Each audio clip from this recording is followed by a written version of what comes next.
Hey guys, मैं हूं ईशान और आज के इस वीडियो में मैं आपको बताने वाला हूं सेल्फ डिफेंस के बारे में कि सेल्फ डिफेंस क्या होता है और सेल्फ डिफेंस में आप दूसरे इंसान को कितनी चोट तक पहुंचा सकते हैं। तो चलिए शुरू करते हैं।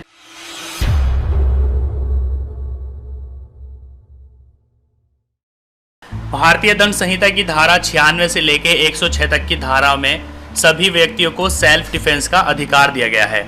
सेल्फ डिफेंस का मतलब होता है कि कोई भी शख्स अपने शरीर या फिर अपनी प्रॉपर्टी को बचाने के लिए फाइट कर सकता है, दूसरे इंसान को चोट पहुंचा सकता है। लेकिन कानून ये कहता है कि कोई भी शख्स अपने बचाव में किसी और को सिर्फ उतना ही नुकसान पहुंचा सकता है जितना उसके बचाव के लिए ज़रूरी था। आईपीसी सेक्शन 103 के मुताबिक लूट, रात में घर में सेंध, आगजनी, चोरी वगैरह की सिचुएशन में अगर जान जाने का खतरा हो तो हमला करने वाले की हत्या करना भी कानून के खिलाफ नहीं होगा। सेल्फ डिफेंस में अगर किसी पर गोली चलाई गई हो तो ये साबित करना पड़ेगा कि गोली चलाए बिना उसकी खुद की जान नहीं बच सकती थी। अगर कुछ अपराधी हथियारों के साथ किसी के घर में लूट या चोरी के इरादे से घुसते हैं तो ऐसी सिचुएशन में यकीनी तौर पर घर के मालिक की जान को खतरा हो सकता है। ऐसी सूरत में घर का मालिक जान माल की रक्षा के लिए अपने लाइसेंसी हथियार से गोली चला सकता है और इस गोलीबारी में अगर किसी अपराधी की मौत हो जाए तो घर का मालिक अपने सेल्फ डिफेंस की दलील दे सकता है। तब अदालत ये देखेगी कि क्या वाकई अपराधी हथियारों से लैस थे। अगर वाकई अपराधी हथियारों से लैस थे तो मकान मालिक के ऊपर कोई केस नहीं बनेगा। लेकिन अगर कोई सेंधमार चोरी के इरादे से घर में घुसता है तो ऐसी सूरत में उस पर गोली चलाना सेल्फ डिफेंस के दायरे से बाहर होगा, क्योंकि ऐसी सूरत में उसे रोकने के लिए उसे डंडे वगैरह से पीटने पर भी बचाव किया जा सकता है। सेल्फ डिफेंस में अगर आप किसी का मर्डर भी कर दे तो वो भी माफ़ है, लेकिन आईपीसी सेक्शन 96 के तहत सेल्फ डिफेंस की बात कही गई है तो वहीं आईपीसी सेक्शन 97 के तहत ये बताया गया है कि हर एक शख्स को शरीर और संपत्ति की रक्षा करने का अधिकार है और इसके लिए वो सेल्फ डिफेंस में अटैक कर सकता है, दूसरे को चोट पहुंचा सकता है। वहीं सेक्शन 99 कहता है कि सेल्फ डिफेंस रीजनेबल होना चाहिए, यानी अपराधी को उतना ही नुकसान पहुंचाया जा सकता है, उतनी ही चोट पहुंचाई जा सकती है जितनी ज़रूरत हो। सेक्शन 100 के मुताबिक सेल्फ डिफेंस में अगर किसी अपराधी की मौत भी हो जाए तो भी बचाव हो सकता है, लेकिन शर्त यह है कि कानूनी प्रोविज़न के तहत ऐसा एक्ट किया गया हो। अगर गंभीर चोट पहुंचने का खतरा हो, रेप या फिर दुराचार यानी मिसबिहेवियर का खतरा हो, या फिर अपराधी अगर अपहरण की कोशिश करे तो ऐसी सूरत में सेल्फ डिफेंस में किए गए अटैक में अगर अपराधी की मौत भी हो जाती है तो अपना बचाव किया जा सकता है। लेकिन ये साबित करना पड़ेगा कि आपने जो अटैक किया है वो इनमें से किसी एक कारण की वजह से अटैक किया है।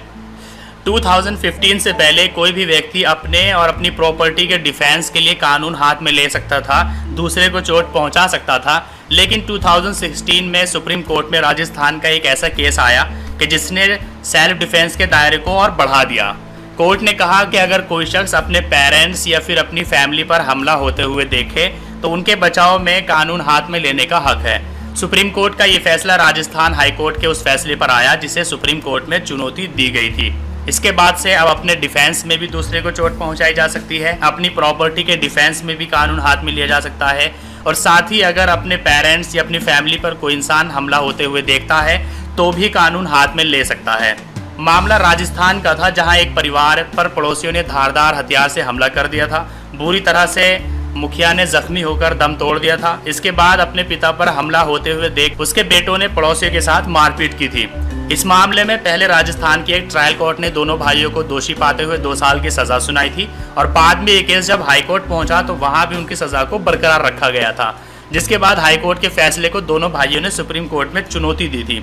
सुप्रीम कोर्ट के जस्टिस दीपक मिश्रा और शिवा कीर्ति सिंह की बेंच ने कहा कि ये सही है कि दोषी ठहराए गए दोनों भाइयों ने लोगों के साथ मारपीट की थी, लेकिन सबूतों में थोड़ा फर्क है क्योंकि वहां पर जो मारपीट की गई थी वो अपनी फैमिली, अपने पेरेंट्स के बचाव में की गई थी।